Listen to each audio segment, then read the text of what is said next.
Hi, I'm Daya, your friendly English coach. Welcome to Daya Ang Tube.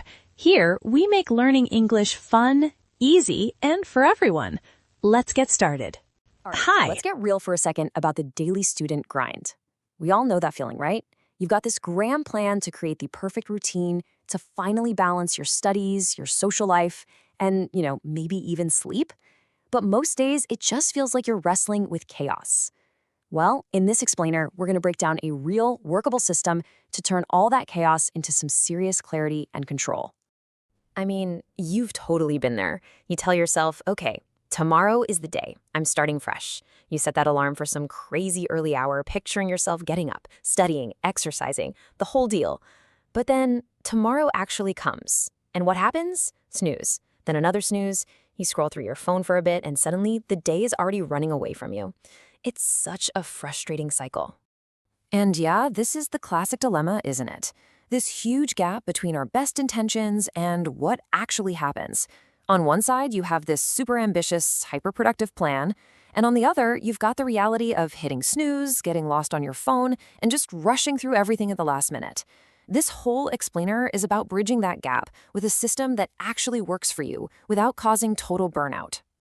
Okay, let's dive right into the solution, starting with the most crucial part of your day, the morning. Seriously, how you start your day sets the tone and the energy for literally everything that follows. The goal here isn't about being perfect, it's about being intentional. The first mistake pretty much all of us make is grabbing our phone the second we open our eyes. That just floods our brains with notifications and stress before we're even fully awake. So instead, try this. This whole thing takes just 5 minutes. Get up, drink a big glass of water to rehydrate, do a quick stretch, and then open a window to get some natural light. Then just spend 5 minutes doing some light movement. A few push-ups, some stretching, just enough to wake up your body and get your blood flowing. Next up, fuel. We totally forget that our brain is a muscle, and it needs stable energy to work properly. You're not looking for some massive meal here, just something simple to give you a steady supply of energy for thinking. Stuff like oatmeal, eggs, or some fruit. And please, don't forget to drink water. That groggy feeling you have in the morning, a lot of the time, that's just your body telling you it's dehydrated. Now, for the most important part of the morning, the actual studying. To really take advantage of your brain when it's at its peak, we're going to use this incredible tool called the Pomodoro technique. Trust me, it's a total game changer because it forces you to work in these short, intense bursts. It's perfect for tackling those really difficult subjects without getting distracted or completely burning out. So, here's exactly how you make this work for you. First, just take 2 minutes to clear your desk. A tidy space really does lead to a tidy mind. Then, pick your hardest subject and set a timer for 50 minutes.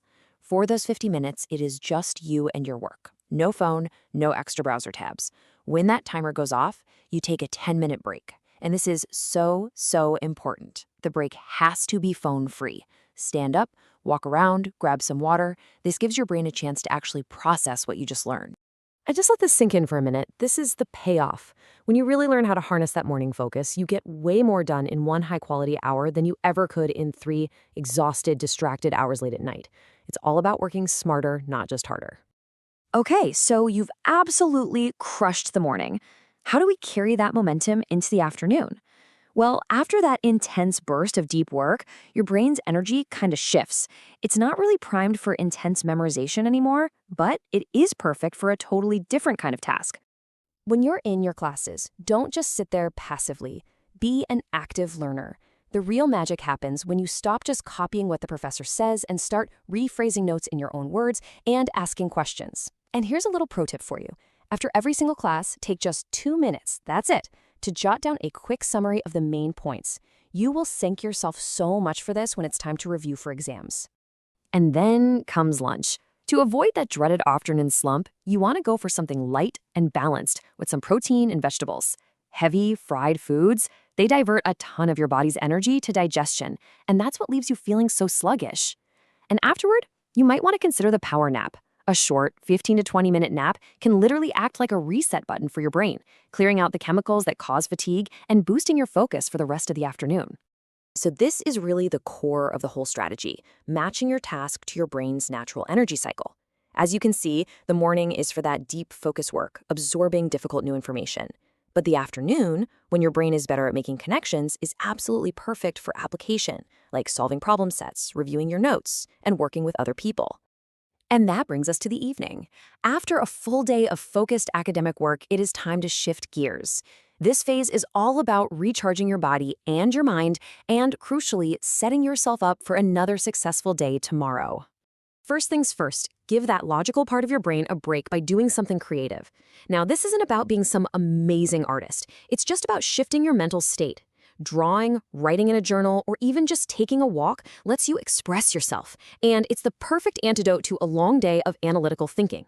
It's basically a form of active mindfulness. Now, before you completely check out for the day, try this super simple 5-minute shutdown. First, do a quick 2-minute scan of the notes you took today. This really helps reinforce what you learned. Then, write down the top 3 most important things you have to do tomorrow. By getting it down on paper, you're basically telling your brain it can stop worrying about it, which is huge for reducing that evening anxiety and letting you truly switch off. Okay, so we've covered the entire day, but how do we actually make all of this stick? Well, the key is to see it not as a list of rigid rules, but as a system you build over time, one habit at a time. Think of it as an achievable 30-day challenge that is going to lead to some very real results. That's really all it takes. Commit to this structure for just 30 days. The goal isn't to be perfect from day one. It's all about consistency. And a great way to stay motivated is to find an accountability partner. Share your goals with a friend and just check in with each other. I promise, over 30 days, these actions start to become automatic, and that leads to higher focus and way less stress. And to help you stay on track, use a simple checklist, just like this one. It is such a powerful tool for building momentum. Each day, you get that small, satisfying feeling of checking off these key habits. It's a visual reminder of your progress and a fantastic motivator to keep you going, even on the days you don't really feel like it. And here is one final absolutely crucial tip that ties everything together for a great night's sleep. Turn off your screens at least 30 minutes before you plan to go to bed. That blue light from your phone or laptop genuinely tricks your brain into thinking it's still daytime, and that disrupts your body's production of melatonin, which is the sleep hormone. Quality sleep isn't a luxury, it's the foundation of all your energy and focus for the next day. So just remember this, building this routine isn't about restricting yourself, it's actually about creating freedom. The discipline you build today gives you freedom from stress, from procrastination, and from that last-minute panic tomorrow. It's all about taking back control, one intentional day at a time. All right, And that's a wrap for today's lesson.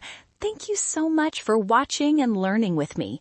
Every single step you take brings you one step closer to your English goals. So keep going. You are doing amazing. Don't forget to like this video, subscribe for more lessons, and drop a comment below. I will see you in the next one. Happy learning!